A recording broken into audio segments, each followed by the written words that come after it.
Join the flock and subscribe today. What's up guys, and welcome to FPL Today. I'm the man in the know, JNO, and welcome to my team for Game Week 3, the preview, where we look over what moves I might be making going into Game Week 3 to try and maximise my points and my rank, which desperately needs maximising. But before we get into the video, if you are interested in where my stats come from, check out Fantasy Football Fix, which is where I get all of my information from. Link is in the description, and here's a quick video from them.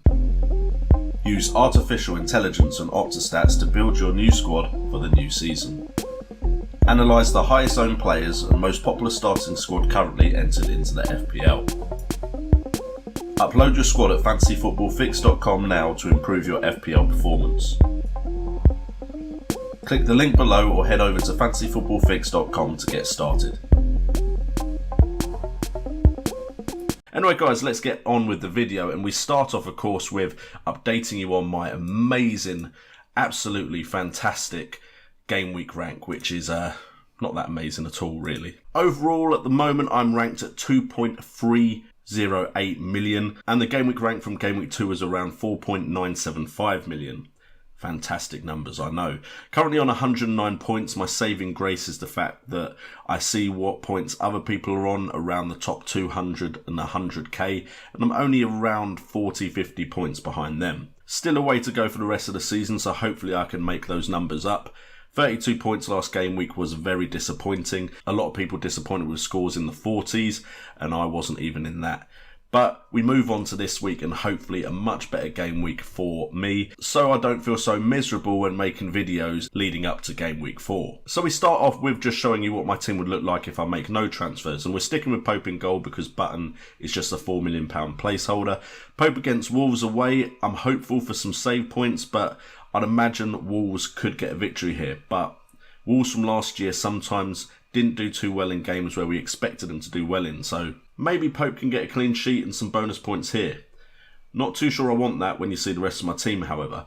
In defence, we have Lundstrom coming in against Leicester at home. Because it's Sheffield United at home, I'm risking Lundstrom. He's now 4.1 million, but as a midfielder, there's the potential he gets an assist or a goal, and I feel like Sheffield United could potentially make their stadium a fortress. So he comes in to make a 4-man defence with the usual suspects of Zinchenko against Bournemouth away, and then Liverpool's Trent and Robbo at Arsenal at home. Now, potentially that is going to change, as you'll see when I talk about the transfers I'm considering making, but at the moment that is what my team is lined up as. Then we've got the midfield, and as you can see, Dendoncker comes in for this game week against Burnley at home. Because it's Wolves at home against Burnley, I'm hoping that they can get something from this, and Dendoncker may turn up with some points, but I'm not overly hopeful. I just think he's a better option than the players you'll see on my bench.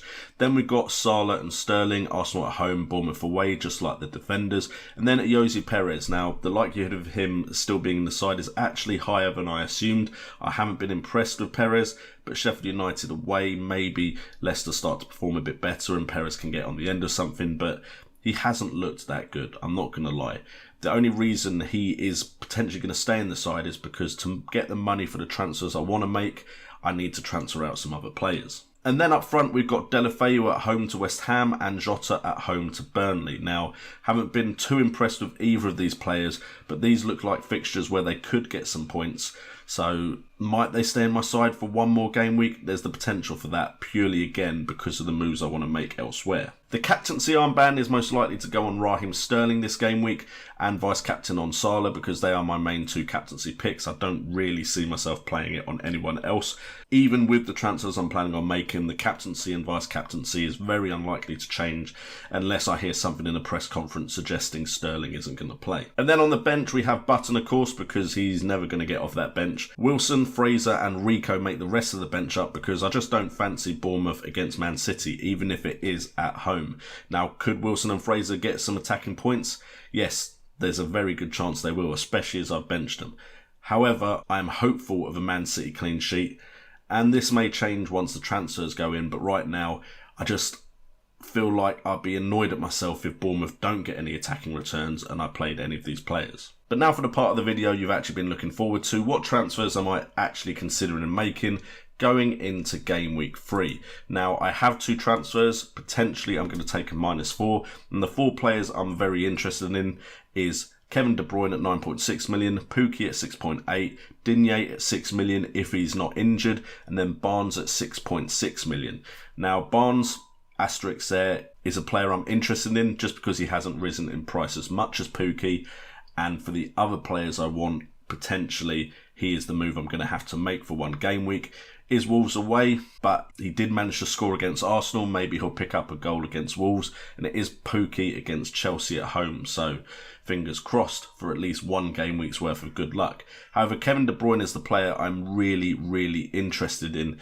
With Bournemouth away and then Brighton Hove Albion at home, having De Bruyne and Sterling seems like the wise decision in my books. I am literally 0.1 million off of being able to bring in Digne for Robbo, Pukki in for Wilson, and then Kevin De Bruyne can come in for Ryan Fraser. If I'd made the transfers earlier in the week, I probably could have afforded it. So it's very unfortunate that I didn't go and look at my moves earlier, but I don't like doing it purely in case there's injuries during training or anything like that comes out in the press conferences.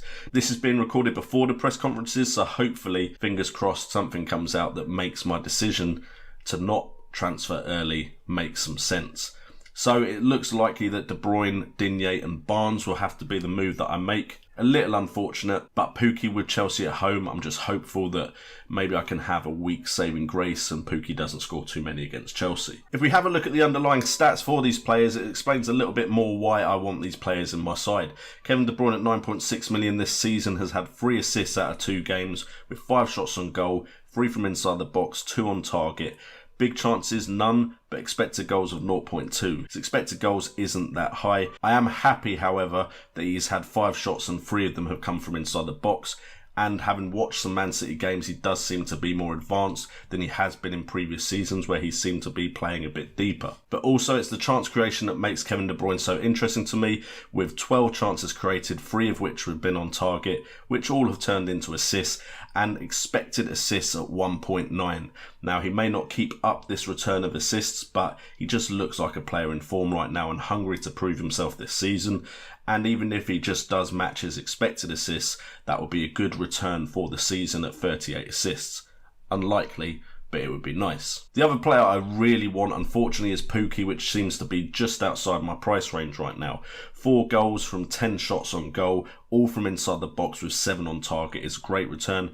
Only 2 big chances and he's scored 4 goals. Expected goals at 1.3, so he is outperforming his expected goals by a significant amount. However, 1.3 is still one of the best in the Premier League for expected goals. And then he also has some chance creation threat with 3 chances created, one of those chances being a shot on target, and expected assists at 0.3. However, it looks more likely that Barnes will come in for me this game week with 3 goals from 9 shots on goal, 9 from inside the box, 6 on target, just a little bit lower than Pukki. Expected goals just a little bit lower as well at 1.2. With big chances, he's had 2 chances and he's outscored those big chances with 3 goals.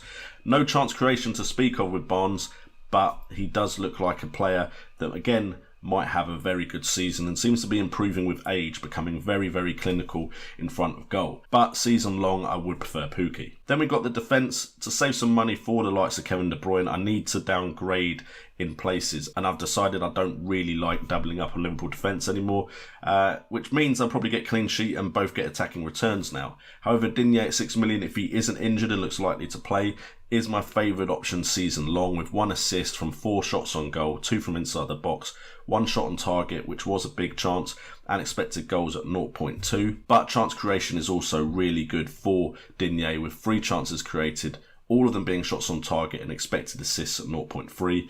I just wish I'd brought Digne in from the beginning, but the whole Idrissa Gueye moving away from Everton, I really thought they might not be as good defensively. Zuma also going, but it seems like defensively they're still going to be pretty solid, and then Digne has the opportunity and the chances to get attacking returns just like Trent and Robbo do. Anyway guys, hopefully that has given you an insight into my thoughts and the potential moves I am going to make going into game week 3. If you want my final team lineup, please do go follow my social media accounts, JNO_FPL, both at Twitter and Instagram, where I will also give some live thoughts and reactions to Game Week 3 on Instagram in some live stories. So go check out those 2 social media accounts to keep up to date on how I'm doing. And that is it for this video. So if you have enjoyed this video, please hit that like button, please hit that subscribe button and that notification bell to stay informed on my YouTube videos and when I go live. Hopefully, if I get this out Thursday night,